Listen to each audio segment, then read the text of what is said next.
Hello दोस्तों, welcome to अलजिया study. दोस्तों, आज के इस वीडियो में हम बात करने वाले हैं डीलिमिटेशन कमीशन के बारे में। ये एक इम्पॉर्टेंट बॉडी है इंडियन कॉन्स्टिट्यूशन में।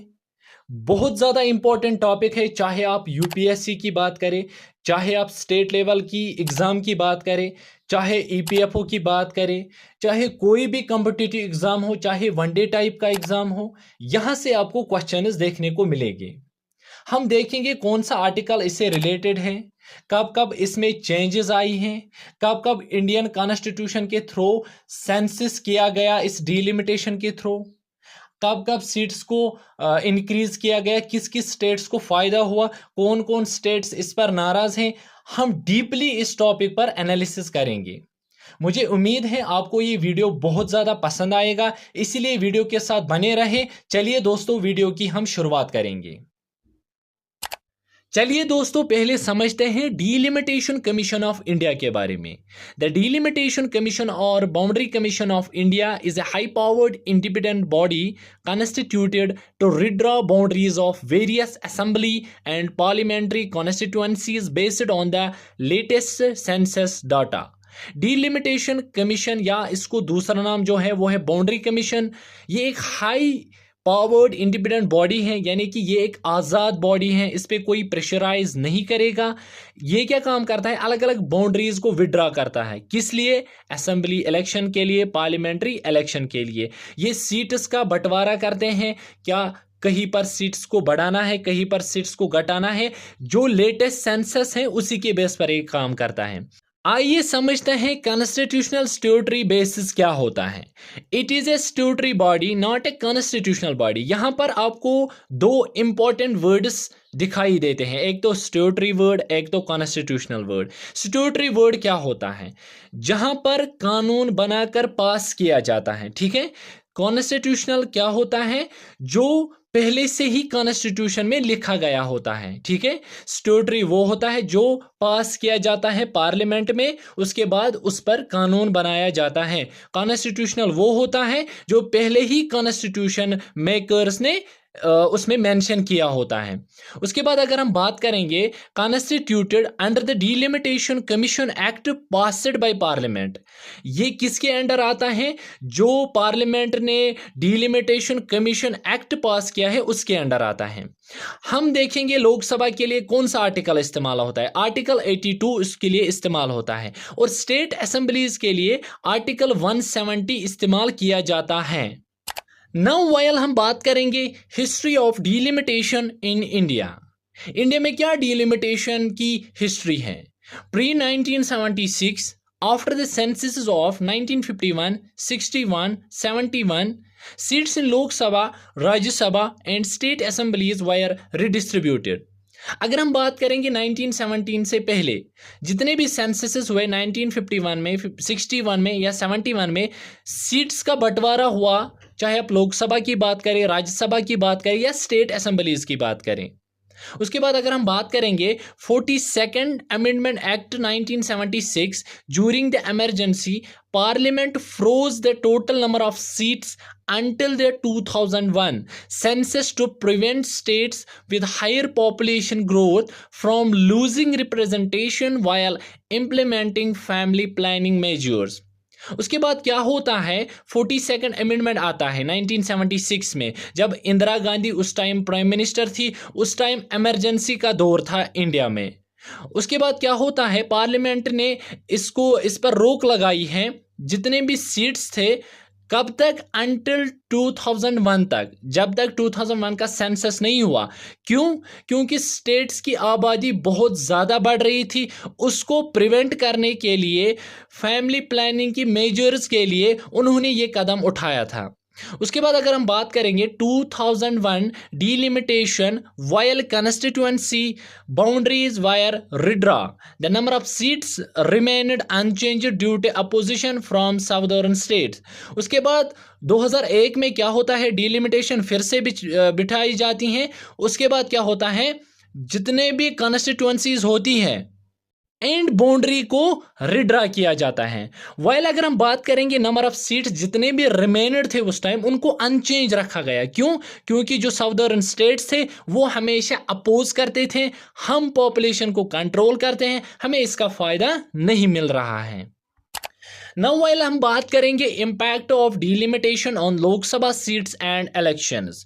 क्या असरात पड़ेंगे डिलिमिटेशन से लोकसभा सीट्स पर एंड इंडियन इलेक्शंस पर? The number of seats each states receives after delimitation will depend on the base average population that a future delimitation commission establishes. जितने भी नंबर ऑफ सीट्स किसी भी स्टेट को मिलते हैं वो किसके बेस पर मिलते हैं? वो डिपेंड होता है उसकी बेस पॉपुलेशन क्या है, या फ्यूचर में उसको डिलिमिटेशन उसी के हिसाब से सीट्स देते हैं। उसके बाद अगर हम बात करेंगे इन 1977 each MP represented an average of 10.11 lakh people. 1970 में क्या होता था, जितने भी हमारे एमपीज होते थे, मेंबर ऑफ पार्लियामेंट, वो रिप्रेजेंट करते थे कितने लोगों को? 10,11,000 लोगों को वो रिप्रेजेंट करते थे। Ideally constituencies should be evenly distributed around this average. हर किसी कंस्टिट्यूएंसीज इसी के एवरेज के हिसाब से डिस्ट्रीब्यूट किया गया था। वेल नाउ हम बात करेंगे potential increase in Lok Sabha strength. अगर हम इसी के हिसाब से चलेंगे तो लोकसभा की स्ट्रेंथ कहाँ पहुंचेगी? इफ 10.11 लाख एवरेज इज रिटेनड, अगर हम 10,11,000 की एवरेज के हिसाब से इसको रिटेन करेंगे, Lok Sabha strength could raise to nearly 1,400 based on 2025 population projections. इसके हिसाब से अगर हम चलेंगे तो 1,400 सीट्स का बंटवारा होगा 2025 पॉपुलेशन प्रोजेक्शन के थ्रू। ठीक है, यहां तक समझ आया? वेल अगर हम बात करेंगे UP including Uttarakhand could see it's seats triple from 85 to 250, while Bihar including Jharkhand could increase from 25 to 82। अगर हम यूपी एंड उत्तराखंड की बात करेंगे उनको बहुत ज़्यादा फायदा मिलेगा डिलिमिटेशन से, ट्रिपल इंक्रीजमेंट उनको मिलेगा 85 से लेकर 250 तक। वाल अगर हम बिहार एंड झारखंड की बात करेंगे उनको भी बहुत ज़्यादा इंक्रीज मिलेगा 25 से 82 तक। वाल अगर हम बात करेंगे Tamil Nadu and Kerala would see only moderate increase 39 to 76 and 20 to 36 respectively. Tamil Nadu and Kerala जो कि पॉपुलेशन कंट्रोल में बहुत आगे हैं उनको उतना ज़्यादा फायदा नहीं मिलेगा। 39 से 36 तक उनकी सीटें बढ़ेगी या 20 से 36 तक, क्योंकि उनको मॉडरेट इंक्रीज मिलेगा, यानी कि दरमियानी इंक्रीज उनको मिलेगा।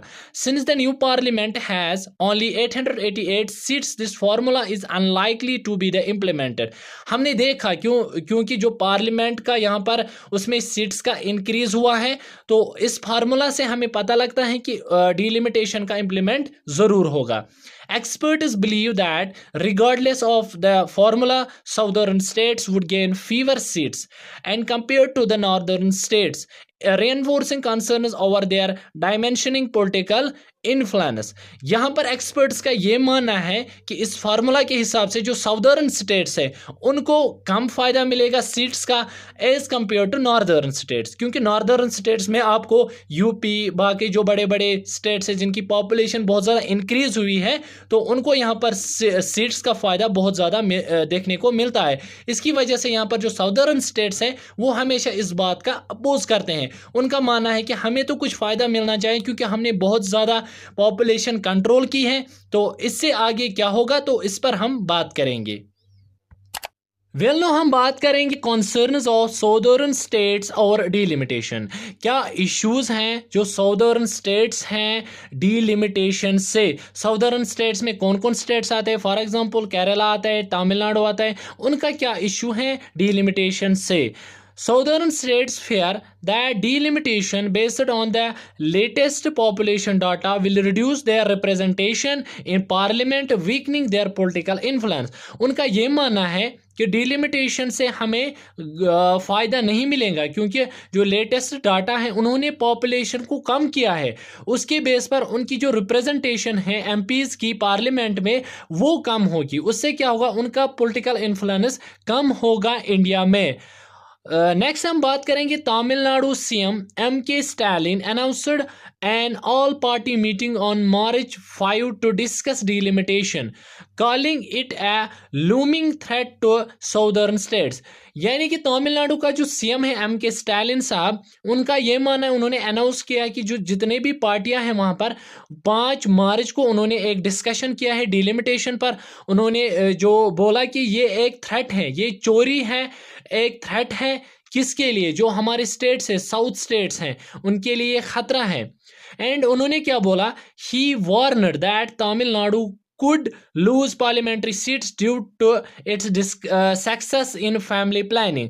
उनका ये मानना है, उन्होंने वार्निंग इशू की है कि जो तमिलनाडु की जो पार्लियामेंट्री सीट्स हैं वो कम की जाएंगी डिलिमिटेशन से, क्योंकि उन्होंने फैमिली प्लानिंग पर बहुत अच्छे से काम किया है। ये था डिलिमिटेशन कमीशन का full topic. I hope so आपको पसंद आया होगा। Thank you, have a nice day.